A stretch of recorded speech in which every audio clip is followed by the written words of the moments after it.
The Lord be with you. I'm Deacon Keith Fournier, and our first reading is from the first book of Samuel. Yahweh said to Samuel, "How much longer do you mean to go on mourning over Saul, now that I myself have rejected him as ruler of Israel?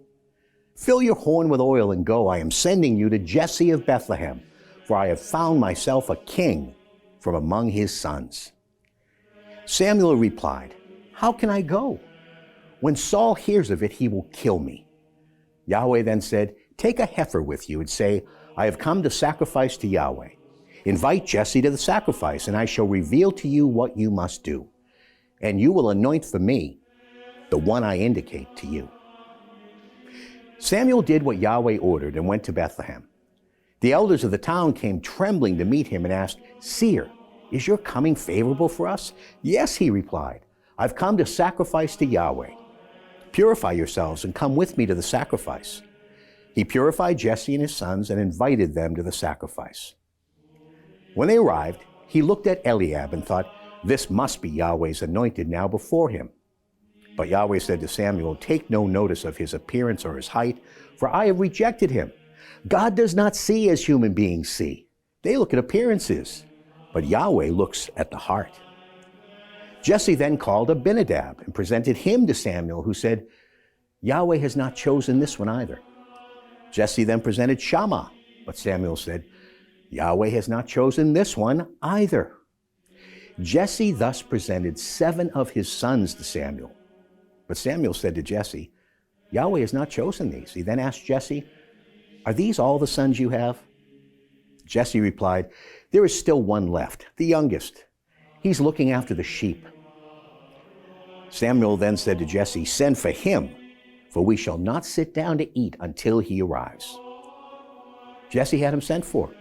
He had ruddy cheeks with fine eyes and an attractive appearance.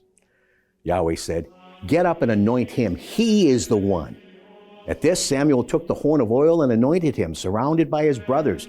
And the Spirit of Yahweh seized on David from that day onwards. Samuel, for his part, set off and went to Ramah. And our response is taken from Psalm 89.